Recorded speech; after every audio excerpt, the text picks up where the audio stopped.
नमस्कार दोस्तों, आज मैं फिर एक नई कहानी लेकर आई हूँ। चलिए देखते हैं। एक बार एक किसान की घड़ी खो गई थी। वैसे तो घड़ी की कीमत नहीं थी, पर किसान उससे भावनात्मक रूप से जुड़ा हुआ था और किसी भी तरह उसे वापस पाना चाहता था। उसने खुद भी घड़ी खोजने का बहुत प्रयास किया। कभी कमरे में खोजता तो कभी बाड़े में, कभी अनाज के ढेर में।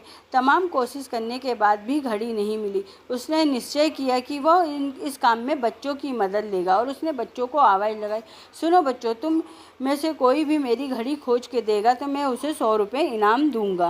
फिर क्या था, सभी बच्चे ज़ोर शोर से इस काम में लग गए और हर जगह खोजने के बाद किसी को भी नहीं मिली।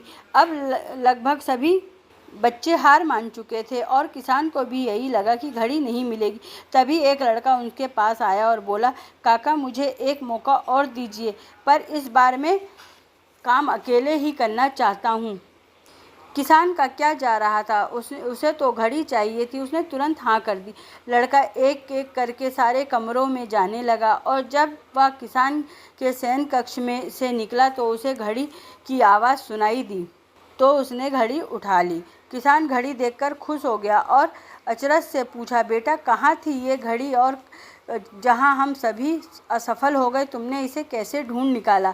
लड़का बोला, काका मैंने कुछ नहीं किया, बस मैं कमरे में गया और चुपचाप बैठ गया और घड़ी की आवाज़ को ध्यान केंद्रित करने लगा। कमरे में शांति होने के कारण मुझे घड़ी की टिक टिक सुनाई देने लग गई, जिससे मैंने उसकी दिशा का अंदाज़ा लगा लिया और अलमारी के पीछे गिरी घड़ी को खोज निकाला। दोस्तों, जिस तरह कमरे की शांति घड़ी ढूंढने में मददगार साबित हुई, उसी प्रकार मन की शांति हमें लाइफ की ज़रूरी चीज़ें समझाने में मदद करती है। हर दिन हमें अपने लिए थोड़ा वक्त निकालना चाहिए, जिससे हम बिल्कुल अकेले में हों, जिससे हम शांति से बैठकर खुद से बात कर सकें और अपने भीतर की आवाज़ सुन सकें। तभी हम अपनी लाइफ को कुछ अच्छे ढंग से जी पाएंगे। दोस्तों, अगर आपको यह कहानी अच्छी लगी हो तो मेरे चैनल को लाइक करें, सब्सक्राइब करें, शेयर करें। Thank you.